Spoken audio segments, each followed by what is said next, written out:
So I just kind of wanted to get my overall thoughts out on the Super Bowl 56 game in which the Los Angeles Rams defeated the Cincinnati Bengals in what was a pretty improbable matchup to begin with.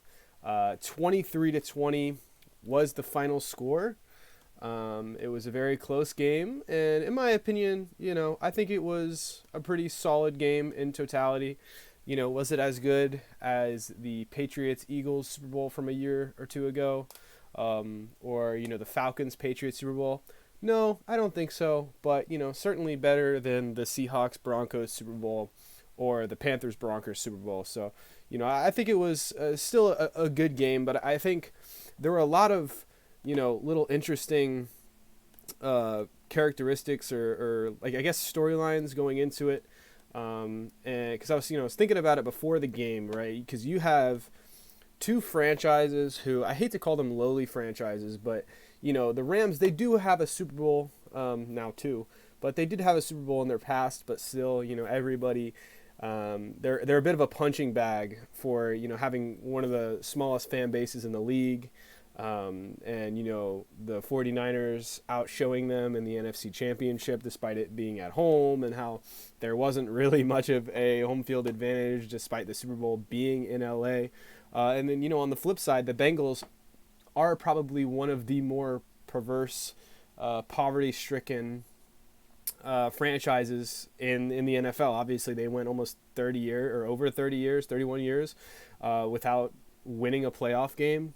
And just in general, the state of Ohio, between the Browns, between the Reds, between the Bengals, I mean, it's not it's not a haven when it comes to professional sports. You also had two super young coaches that were at least in the case of Zach Taylor, certainly kind of unproven. I think this was the youngest combined matchup between ages. I think Sean McVay was 36 and Zach Taylor was 38. Zach Taylor was a former protege. Personally, not a fan of Zach Taylor at all. I thought he should have been fired after last season. But, obviously with Burrow going down, they're like, all right, let's not, already have him get his season cut short due to injury and then have a new coach brought into the mix. So I was like, okay. And the Bengals, ultimately they made it to the Super Bowl, so hats off to Zach Taylor, but still a relatively unproven coach. I remember a graphic came up, and despite making it to the Super Bowl, he had like a 16-32-1 overall record as a head coach. Like, that has to be by far the worst record imaginable for a coach making a Super Bowl, especially, and it was only his third season in coaching, which is just absolutely ridiculous. But another big thing is you had two fresh-faced quarterbacks, which to me was kind of refreshing, because it seems like pretty much year after year, you either have a Tom Brady or a Peyton Manning or a Patrick Mahomes at this point, is a bona fide. He's been a bona fide top QB since he came to the league like 3 or 4 years ago. But you had Matt Stafford and Joe Burrow. Matt Stafford obviously been in the NFL for a long time, been a very good quarterback his entire career, but he played in Detroit, and so he definitely got heavily overshadowed by other quarterbacks who were inferior but were just on better teams. And then of course Joe Burrow is a young guy. I mean, I know he's a national champion, number 1 overall pick, but still, I mean, this is a guy who was a rookie last year, didn't play very much, and even when he did play, he was decent, but he wasn't great. And this year, in my opinion, he was a top 8 quarterback, but he wasn't the number 1 guy, right? Like, if you looked, these guys were like top 10 quarterbacks, but they weren't like top 3 quarterbacks, right? Because, I mean, the last time we had a Super Bowl in which you didn't really have one of those big name quarterbacks in it was probably, I want to say, like, what was that, Super Bowl 47 or Super Bowl 46 between the Ravens and the 49ers? Like, that was the last fresh face Super Bowl, and it was kind of refreshing to see that. And, this is also, speaking of, there were no top-tier quarterbacks. In my opinion, these were, what was it, the 3rd seed and the 4th seed? I mean, when was the last time there was a Super Bowl in which neither of the two teams representing each of their conference were within the top two seeds. Usually it's either the first seed or the second seed.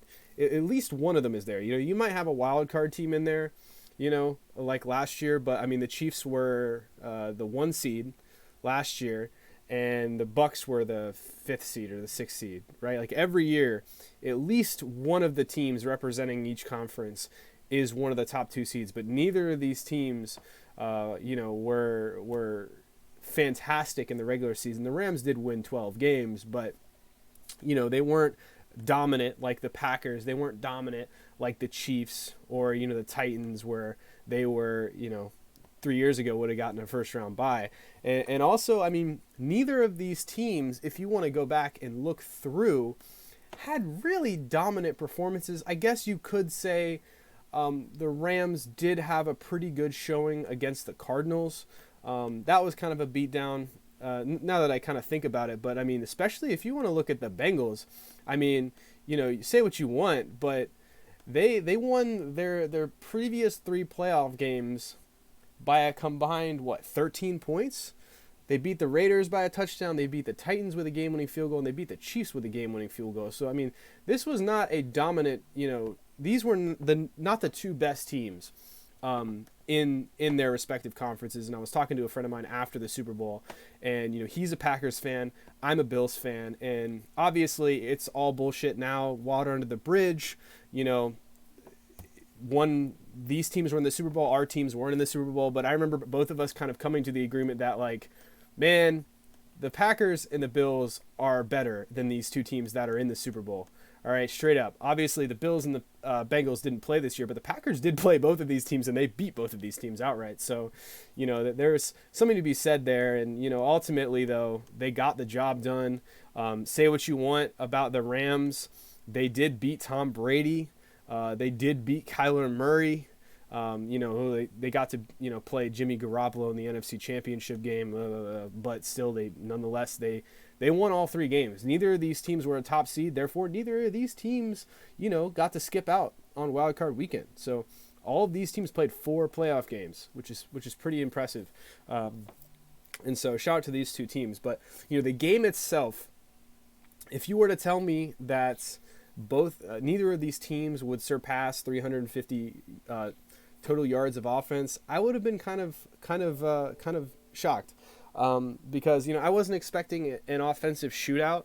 But I mean, neither of these quarterbacks played fantastically.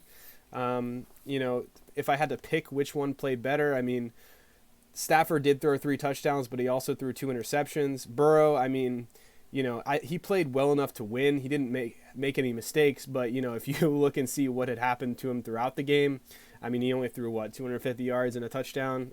I mean, he was kind of pedestrian, but based on the circumstances, the Rams could not run the ball at all. The Bengals had a little bit of success running the ball, but neither of these teams had a real prolific offensive performance. Obviously, another thing a lot of people are talking about are the referees. Personally, yes, the holding calls at the very end, it reminded me of that Chiefs-Raiders game from like 4 or 5 years ago, where the Raiders just kept getting penalties at the very end of the game, or the Chiefs kept getting penalties at the very end of the game, and the Raiders just kept getting more opportunities to throw a game-winning touchdown. Obviously, the holding call on 3rd and goal that would have resulted in a 4th and goal had they not called it, that was pretty bad. I'm not a huge fan of that. And then also the Jalen Ramsey hold on, I want to say, T. Higgins on the very beginning of the game. Should that have been called? Yeah, I think so. If you're going to call some of the other ones later in the game, yeah. But, one thing that NFL fans should be, no stranger to is the inconsistencies on the part of the referees in the NFL.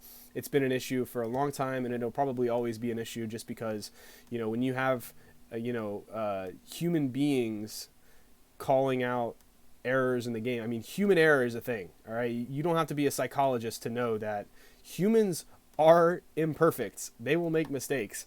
The fact that they missed the extremely blatant head turn face mask on Jalen Ramsey that T.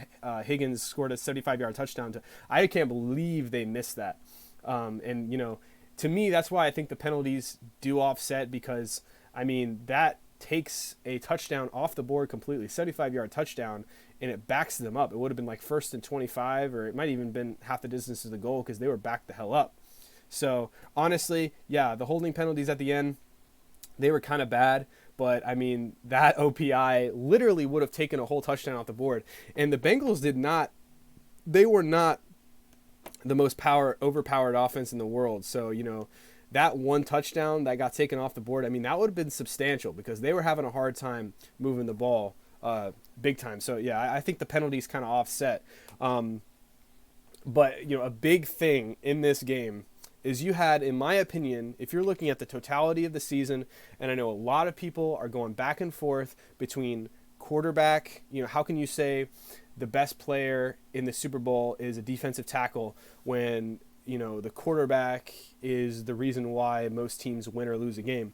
And I absolutely hate that argument.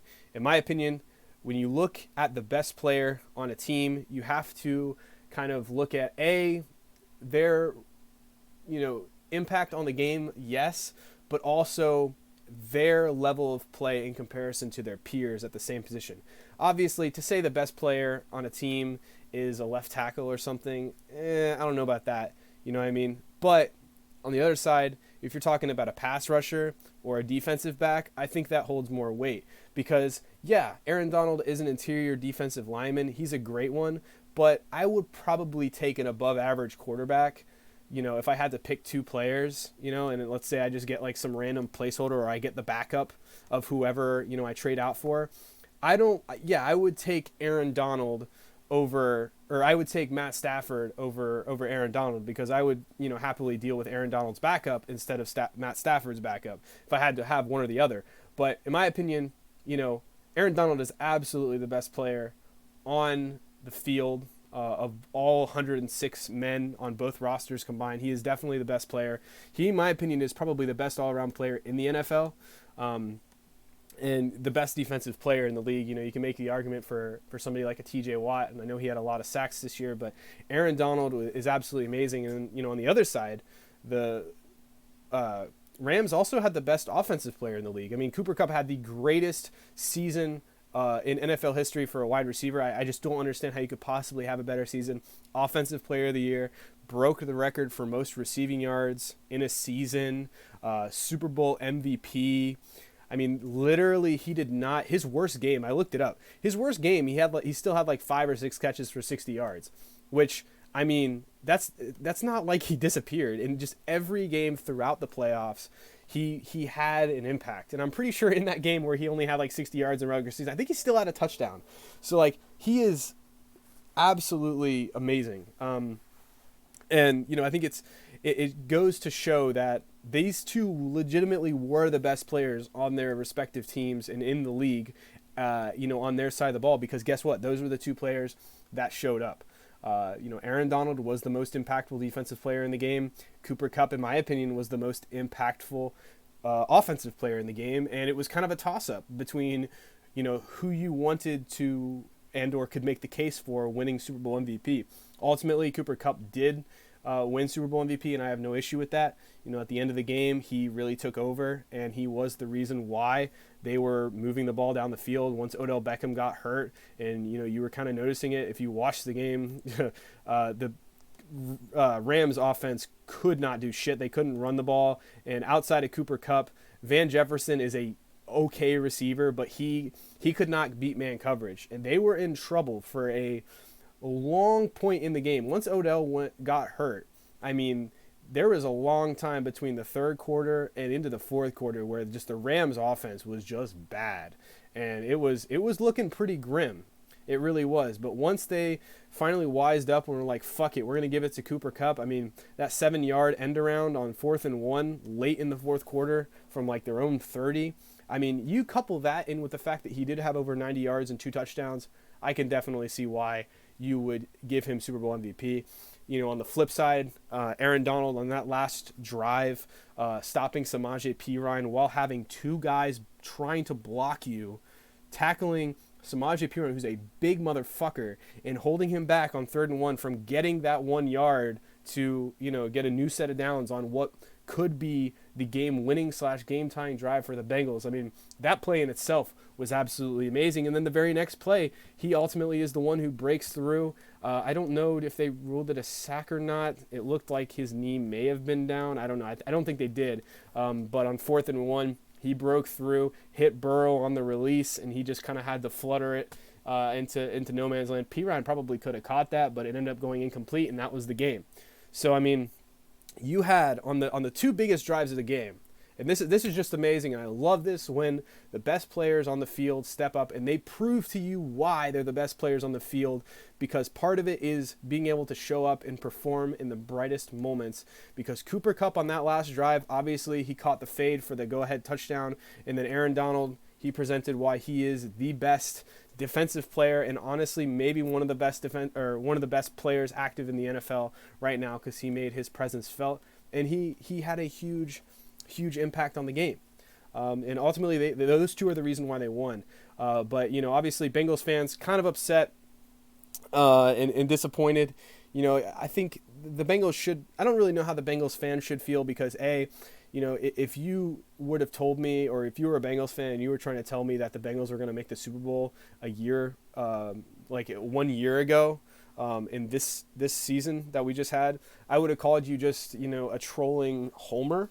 And so, I mean, I don't know how you can possibly be too upset with ultimately what happened to the Bengals, and how they did lose. I can see the disappointment being that, the Bengals hadn't won a playoff game / made the Super Bowl in over 30 years, and you finally made it, and you ended up losing, especially being so close. I can get that. Never won a Super Bowl before, I suppose. But, this is only the beginning for them, man. They still have an incredibly young infrastructure.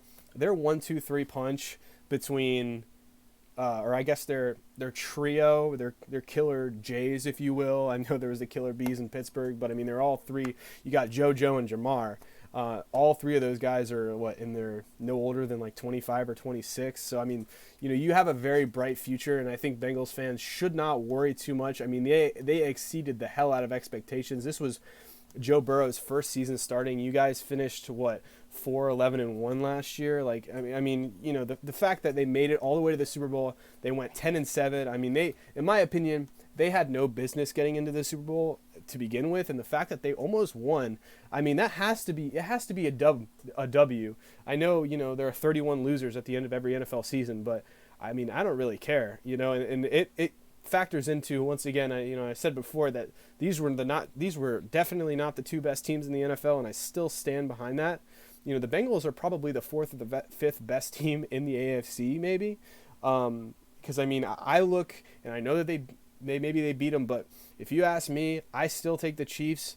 I still probably take the Titans, certainly take the Bills, the Chargers, the Ravens. Like, the Bengals, outside of their big three, they have a pretty bad roster, or not a very good roster. I mean, this team literally went 4-11-1 with pretty similar roster. I know they brought in Hendrickson and a few others in free agency, but I mean, without a quarterback, this team won 4 games last year, and it's not that much different,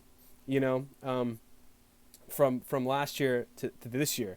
And like I said, they won 10 games. They went 10-7, and they just barely squeaked past against the Titans and against the Raiders and against the Chiefs. And I know that the Titans and the Chiefs were the top 2 seeds, so you can't take that away. They beat the top 2 seeds in the AFC playoffs on the road, so you can't take anything away. You can say what you want about Burrow only having 5 touchdowns in the 4 playoff games, but they still won. They still won. Yeah, they had a kind of a gimme opponent against the Raiders, but I mean, they still won. You can't take that away from them. And as much as I'm angry that Josh Allen threw damn near double the amount of touchdowns in half of the games, and the Bills would have absolutely obliterated the Bengals, or at least would have beat them had they had to come to Buffalo for the AFC Championship, if the Bills could have held on for those 13 seconds. But it's all water under the bridge, because ultimately it didn't happen, and I'm kind of glad that the Bengals lost, because it would have irked me had Joe Burrow won a Super Bowl before Josh Allen. But the reason the Bengals lost this game, right, And you say what you want about their season. They had a great season. But the reason they lost this game is they scored 0 points in the last 25 minutes of the game. You can say what you want about the refs. But, I mean, they scored a touchdown off of a bogus penalty. And then Stafford immediately threw a pick on the very first play. So they got spotted 7 points. And then they also got the ball back at like the 30-yard line. They ended up settling for a field goal. And from 10 minutes on in the third quarter, they didn't score any points the rest of the game at all. They scored no points. And I'm sorry. I mean, they had 50 total yards of offense in the second half. Even a field goal. They lost by 3 points. Even a field goal would have put the game away because the Rams absolutely sold. The Rams did not play very well. And, that's another reason why I'm like, these are not the two best teams in each conference. I refuse to believe that. Right? And I mean, Joe Burrow absolutely got obliterated. The offensive line was trash going into the game. He got sacked 7 times. He got hit, I think, on over half of his dropbacks in the second half. I mean, that was a big factor. That was something a lot of people were looking at, and guess what? It bared and revealed its ugly head. I mean, that was bad. They did not feed Joe Mixon for whatever reason. They did not give him the ball. And I didn't understand. Like, they have Joe Mixon, who is averaging like 5 yards a carry. They also have Jamar Chase, who they can, give a sweep to, throw a screen, like towards the end of the game where the Rams could not come back for the life of them. They just kept having to punt, or Stafford was turning the ball over. Like, had the Bengals, even though they only had 50 yards total offense, if they just had a field goal or maybe 2 field goals in that second half, they definitely win the game. Because they were just begging. They were begging the Bengals to just score once, and they could not get it done. And I don't really put it too much at the feet of Burrow. He did miss a few throws. That 3rd and 13, I think, to Jamar Chase, where Chase maybe could have caught the ball, but Burrow, didn't throw a great ball. He held on to it a lot. I know that's something a lot of people were saying. And on that 4th down and 1 early on in the game, he had a guy wide open, and I think it was Boyd or Higgins, and he tried to throw it to Chase, and it got knocked down by Ramsey. That was one that stuck out because he was wide open in the flat. But ultimately, he got sacked a ton. They didn't run the ball. They scored 0 points pretty much in the second half. And that's why they lost. You can say what you want about the refs and the penalties, but, I mean, it's not the refs' fault that the Bengals literally did nothing in the second half. I mean, they weren't as bad as the Chiefs 2 weeks ago, but, I mean, it wasn't that much different. I mean, it was bad. And, at the end of the day, shout out to Matt Stafford. He absolutely deserves the Super Bowl. He had, 12 seasons in Detroit. He only had like 1 Pro Bowl, despite being I think most people considered him a top 12 quarterback pretty much year in and year out. His entire time there, he only made the playoffs like 3 times, never won a playoff game. He finally gets put into a good team, good coach, good roster. He goes out and he wins the Super Bowl. Did he play that well? I don't really think so. Like I said, had the Bengals had even a semblance of a second half offensive output, they probably win the game, but it is what it is. And I think something that maybe some people won't agree with, but if you just kind of think about it, I don't think either of these teams will be favorites to repeat / win their conference next year. I'm just going to, be upfront about it. They're kind of on opposite sides, and something I probably should have brought up was, you had a team like the Rams who went all in on like Super Bowl or bust, traded all their draft picks. They have a shit ton of really expensive contracts that are going to expire after this season. And then you have the Bengals at the other end of the spectrum who have pretty much drafted all their players, have a shit ton of cap space in the offseason. So you have 2 completely opposite spectrums. You have one team who's a lot older and is kind of on the downturn, and then you have a team that's a lot younger who's on the upturn. And, personally, I don't think, I believe a team like the Packers or even, a team like maybe even the Cowboys or the Cardinals or, the NFC South is pretty bad. But, with I don't know how many players the Rams will lose in the offseason. They're going to lose Odell Beckham Jr. They're going to lose Von Miller. Because, I mean, they just have so many players that they just can't pay. You know what I mean? But, the Bengals, on the other hand, they have so much money that they can throw to try and beef up that offensive line. But even if they do get better on paper, I still think it was a Cinderella story for the Bengals. Because, like I said, I still look up and down the conference, and I know that the Bengals did beat these teams. I mean, they swept the Chiefs, but if you had to put a gun to my head, I am taking the Chiefs. I'm taking the Bills. I would also maybe even take a team like the Ravens or even like the Chargers, honestly, or the Titans to have a better record / advance further in the playoffs next season than the Bengals. You get a lot of crap for that on Twitter or something just because, they've advanced further than all of those teams and they swept the Chiefs and they beat the Titans at home or on the road. But that's just kind of how I feel, The realist, at least in my head, feels that way. But all in all, though, pretty cool Super Bowl. I did enjoy it. Watched it with a bunch of Bengals fans. Was low-key rooting for the Rams just because, like I said, as a Bills fan, it would have just made my stomach turn to think that Joe Burrow would win a Super Bowl before Josh Allen, especially based on how fucking good Josh Allen was in the playoffs this year. But also, I kind of wanted the Bengals to win because, it was a house full of Bengals fans, and they were gonna, we were on this house on top of this big hill, and there's snow on the ground. I mean, they were gonna go nuts, and ultimately, everybody just sighed, leaned back in their chair, looked like a lot of Bills fans I saw at the bar whenever they lost to the Chiefs, just disgruntled, sad, disappointed, and just, slam the door and shake your head and go to bed. But it was a good Super Bowl. I enjoyed it.